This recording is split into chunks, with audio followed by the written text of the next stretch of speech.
This video is sponsored by Card Kingdom. You can visit their store by using my referral link in the description below.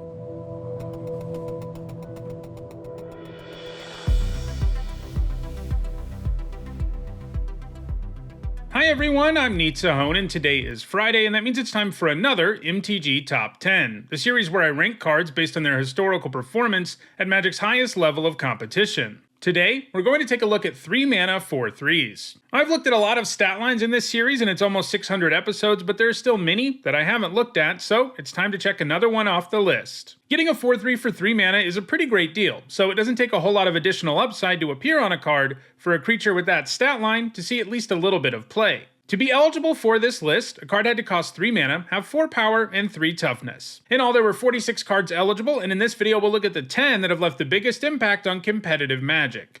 Before we get started, here's a quick reminder on how I score cards in these videos. A first tier top 8 is worth 2 points, this includes events like Pro Tours, and a second tier top 8 is worth 1 point, this includes events like regional championships. Alright, let's take a look at the top 10 3 mana 4/3s.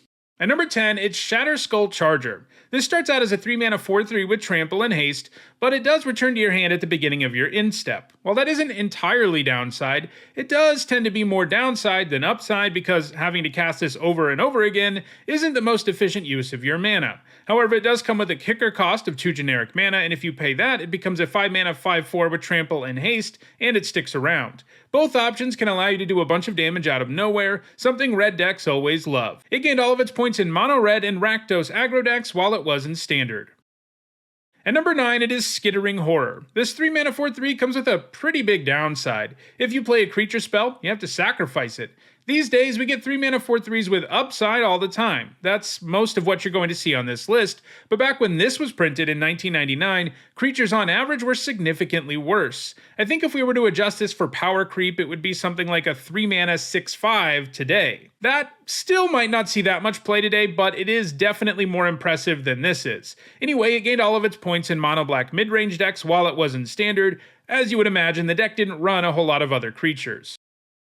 At number 8, it is Prowling Serpopard. This 3 mana 4/3 can't be countered, and it makes it so none of your other creatures can be countered either.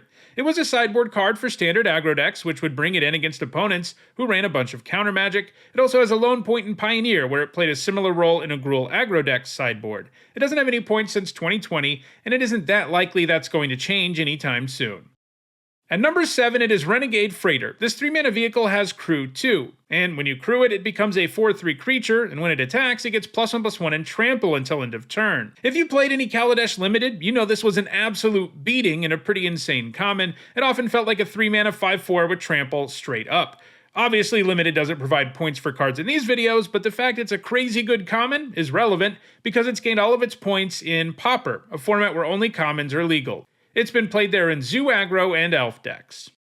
At number 6, it is Sea Drake. This 3 mana 4/3 comes with flying, but it also makes you return 2 lands to your hand. When it was originally designed, this effect was meant to be a downside to balance out how efficient this card was for the time. However, blue aggro decks in Legacy found a way around the downside. Because Sea Drake doesn't say return up to 2 lands you control, and simply says return 2 target lands, this means that if you don't have 2 lands in play for the ability to target, you don't have to return anything to your hand. This means if you could play it on turn 1 alongside something like Ancient Tomb and some artifact mana, you just get a 4/3 flyer on turn 1 with no downside. Decks using the Drake plan also ran a lot of fetch lands, which meant they could target one of those, sacrifice it in response to being targeted, and the ability would fizzle. So yeah, it took some sort of Arcane Rules knowledge, but this was an incredibly efficient beater in the Legacy of 2007 to 2008. It was something of a precursor to Delver of Secrets. However, better creature options have shown up over the last 15 years, and Sea Drake isn't likely to gain more points anytime soon. At number 5, it is Giant CINDERMAW, the newest card on the list. This 3 mana 4/3 comes with Trample, and it also prevents your opponent from gaining life. Red decks, of course, hate life gain, as it's an incredibly efficient way to counter them. They tend to spend a lot of cards on just doing damage, so even a little bit of life can lead to them sputtering and running out of gas. CINDERMAW has seen sideboard play in Standard, where it's good to bring in when you suspect your opponent is citing in some life gain to make your life more difficult. It's still in Standard right now, and will be for a while, so it's reasonably likely that it will gain at least a few more points in the future. At number 4, it is Primal Adversary. For 3 mana, you get a 4/3 Trampler, not a bad starting point, though these days I think if that's all this card was, it probably wouldn't have seen play. But it does come with some big upside. Like the others in the Adversary cycle, you can pay some mana when this enters the battlefield to get an extra effect. In this case, you can pay 1 generic into green any number of times, and each time you do, the Adversary gets a +1/+1 counter and it animates a land into a 3/3 wolf with haste. So if you pay 5 for this, you end up with a 5/4 Trampler and a 3/3, and that's a pretty awesome deal. It saw play in standard mono green aggro decks between 2021 and 2022. However, when some other important cards from that deck rotated out, the Adversary stopped seeing play, but it could find a new home before it rotates out of standard.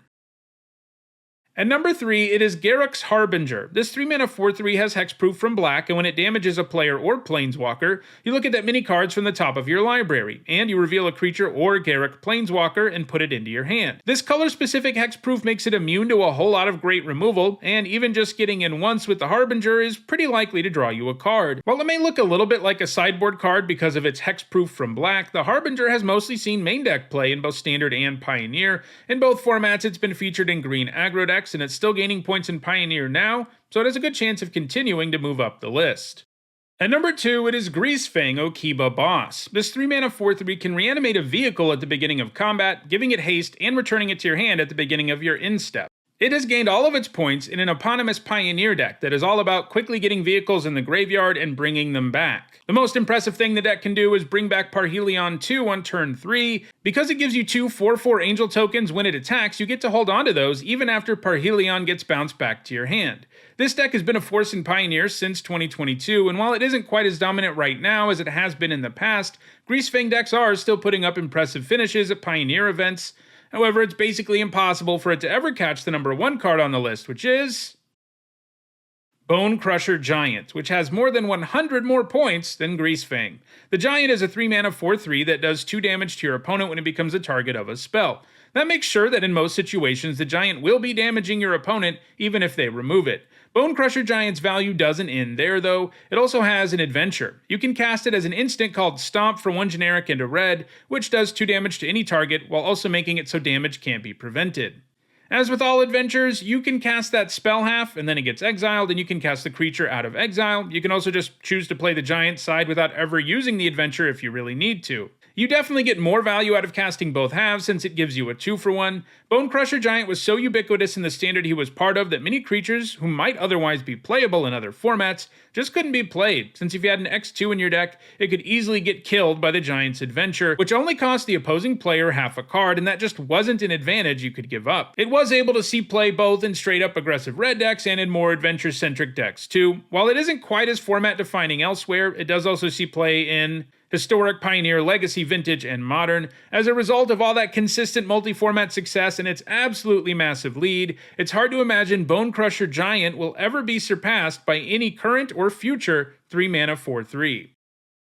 So, those are the top 10 3-mana 4/3s. If you want to get your hands on any of these incredibly efficient creatures, check out the description where you can find a direct Card Kingdom link for each card that appeared in the video. If you enjoyed this video, please like it and share it so others can enjoy it too. If you want to catch future videos, don't forget to subscribe. If you want to catch up on past videos, including many more that look at creatures' stat lines, you should see a playlist on your screen shortly. Lastly, if you want to go the extra mile in supporting me and the channel, you can do that by becoming a channel member or a patron, and you can find ways to do both of those things in the description. Thanks for watching.